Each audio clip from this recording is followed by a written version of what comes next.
how to deal with clients that ghost you.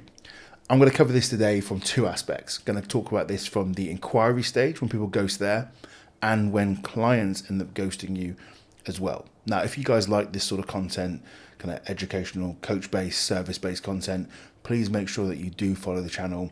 It means an awful lot. It means I can get this out there to more and more people. It means that I can afford to keep doing this thing, and obviously supports the show as well. So I really, really do appreciate if you do like this sort of content, if you can click the subscribe button, it would mean an awful lot to me.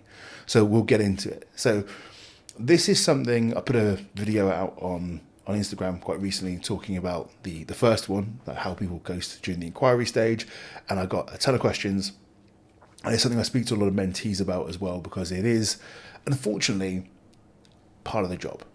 And I hate to say that because it really shouldn't be, but it is. It's the world that we live in. I think people are quite dispensable, and within the coaching process, any service-based industry, it can be viewed as very transactional, unfortunately. So I want to talk through about how we can deal with that, because it can really affect people. I'm not sure how to deal with these things at all, and what we can do sort of tactically by the end of this video, end of this podcast, that you guys can go and implement and just make sure that you're doing things in the best possible light. So what to do when someone ghosts during the inquiry phase. So I'll just kind of paint a picture. This will happen a fair amount of times. People will reach out, they'll inquire, they'll seem interested, maybe you'll have a sales call with them, maybe you'll just be chatting on Instagram or WhatsApp, whatever the medium that you choose to interact with people on. And maybe they'll just express some interest, maybe even send them the payment links to sign up, and then they just go dead. There's nothing from them at all. They said they were going to sign up perhaps, and now they just completely gone radio silent. The fact they're not even paying attention to you. And it may even happen that they block you. And I've had this happen a few times. People kind of block you. You sort of chase up, hey man, just want to see if you had any other questions, want to follow up, making sure that you were good to sign up, whatever, and they disappear. It can feel like a real kick in the dick. Now, just to be clear, I'm not suggesting any second that we should pressure clients to sign up. Absolutely not. Right? This should be consultative selling. This should be us having a conversation with people. This should be very much us going through that kind of inquiry process without looking to pressure someone. That's never a good idea.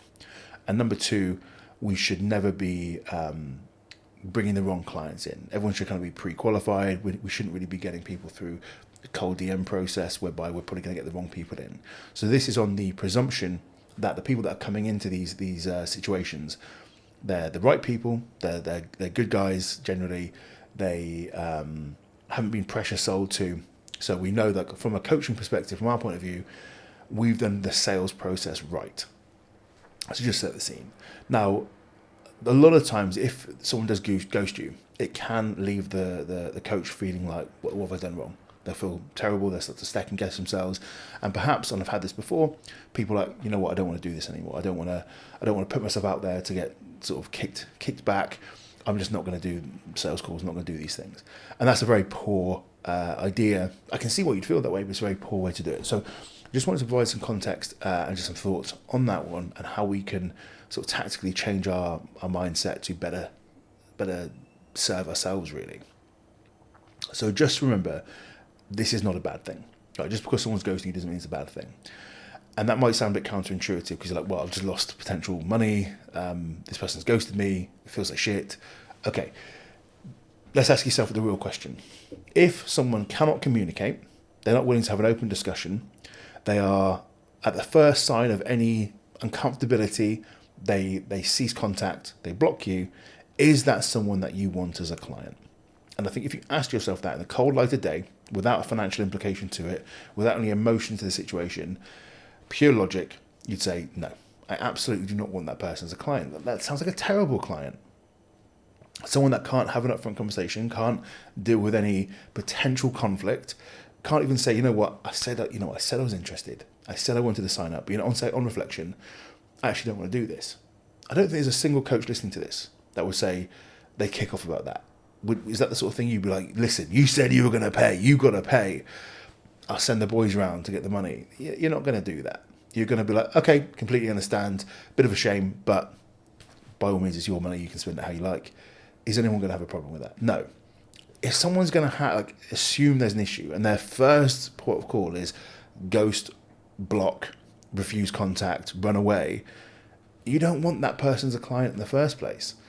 So you can just chalk it down to go, look, this is something that I can learn from and move on from. It's not a big deal. And what I'll personally do is, if someone has done that, they've ghosted me, if they then re-engage at a later point in time and they haven't apologized, because again, if someone's going to do that and they apologize, come back and say, you know what, before it wasn't a good time, I'm really sorry I ghosted you, can I go ahead? Those people could be amazing clients, because that shows a level of accountability that is tremendous. They're like, you know what, I fucked up, I'm really sorry, now I'll have a conversation. Brilliant. That's a very emotionally intelligent person. If they do that, I'll take them back on. But if someone's unwilling to acknowledge that and they just almost brush under the fact that they've ghosted you previously, I won't want to deal with that person. I'll be like, look, this is not someone I want to deal with. Their behaviour is not someone that's going to align with my business. No, thank you.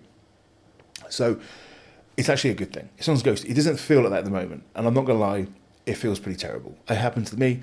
I'm talking to you guys like, I don't want this to come across like I'm in an ivory tower and this doesn't affect me. Like, don't worry about it. Ghosting doesn't bother me. Of course it does. We're human. But just take a breath, take a moment and be like, look, this is not actually something that is important in the long run, because it's not someone that I want to work with. Now, if this is continuously happening to you, what I would suggest is we need to look at your content and where clients are coming from, because ultimately your content is the bait that's going to catch the client. If you're consistently getting the wrong clients in, and this is happening time and time again, the likelihood is whatever you're putting out with your content, whether it's the sort of the reach that you're getting and the opinions that you're attracting certain clients, whether it's the personal brand that you're displaying on social media, whatever it is, something's getting the wrong client. But if this happens maybe 10, 20%, just chalk it down to life. This is what happens. So it's not a bad thing. It's actually a positive when you view it in that way, and you'll learn a lot of resilience from this. Now, the second point we're going to talk about is on the clients. So sometimes, and every coach that's been coaching for a period of time will attest to this, sometimes clients just go quiet, right? They stop checking in and they don't message you. And this can happen, right? So it can happen. You'll not receive a check-in. You'll chase the client, radio silence. Next week goes by, same thing, radio silence. And I know a lot of coaches that get really frustrated. They want to scream and shout at the client. They want to get angry. They want to kind of like, listen, I'm trying to help you. That's probably not the most helpful situation. And there also can be times where perhaps the client cancels the payment or payment's bounces. You're trying to chase this payment. They haven't given you a 30-day notice or any notice at all. They just cancel payment, or it looks like they cancel payment, or maybe payment's coming out it's not coming out because of insufficient funds. Something's going on that's affecting the finances. So you've got a double whammy. You've got the fact that they've ignored you, not checking in, and now financially implicated negatively as well. So it's a kind of this perfect storm of shit. So what I would do is there's two things that are going on here. And we need to kind of think about this as a coach. Take a step back, get some perspective, and understand there's two things going on. Number one is they've got some shit in their personal life that's really impacting them, okay? And they're struggling, right? It could be they might be having some issues with their mental health. They might be having some issues within family. Maybe there's a loss in the family. Maybe they've moved for a breakup. Maybe they've lost a pet. Maybe there's some serious stuff going on at work. That's that. And as a coach, we kind of think we're very important. Everyone in the world is relatively solipsistic. Like we kind of see the world as it revolves around us, but we are just a part of that person's life, a relatively minor part in that person's life. And if they've got something serious going on within their mental health or something else that's happening to them, we might be a secondary consideration. Some people haven't got that bandwidth to be able to deal with it. They're just going to take a step back and be like, you know what, I can't actually manage this right now. And their coping mechanism in times of extreme stress is just put their head in the sand. Now, that might be not what you would do, but it doesn't mean that's not what someone else would do. Okay, so understanding that this is just a coping mechanism for some people. The best advice I could give let's assume that's it. Is that I'll talk about that in a moment. But the best advice I can give is just think that might be happening. The second thing that's happening is that person, very similar to the ghosting example from the inquiry, is they've just gone, you know what, I don't want to do this anymore, but instead of hanging up from conversation, I'm going to run away. I'm going to run away from this. I'm not going to talk. I'm going to block them, go quiet, cancel my payment, run away, to avoid any form of conversation.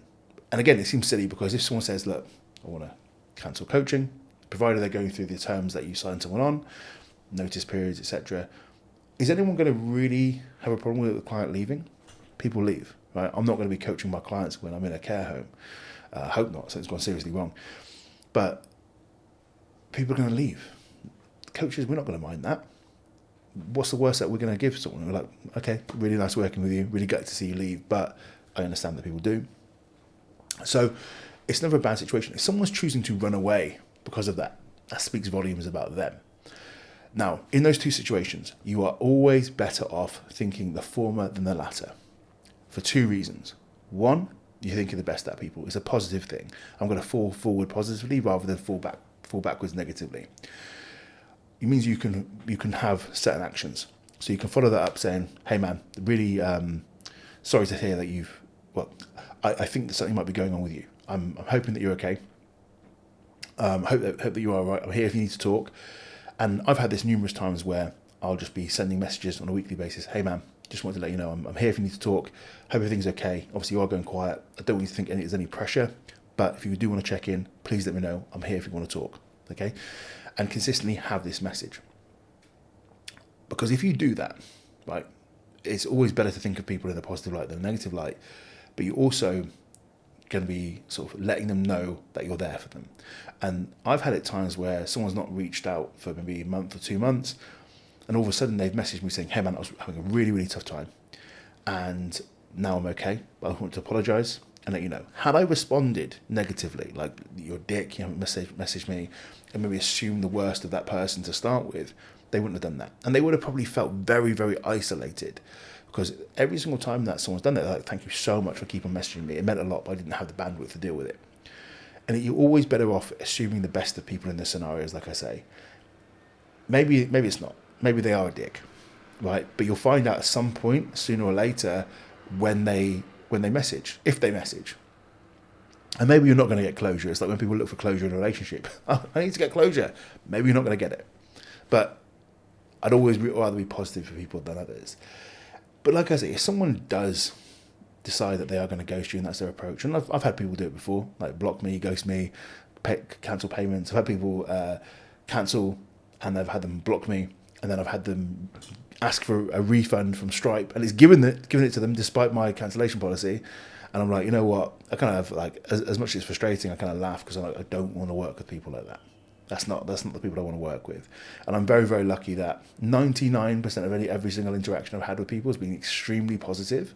You're going to occasionally get the dickheads, but I'd much rather assume the best. And for everyone that has kind of quote unquote ghosted me over the years, I would say a significant proportion fall into the first example I gave of the client ghosting, where they're just having a really, really shit time.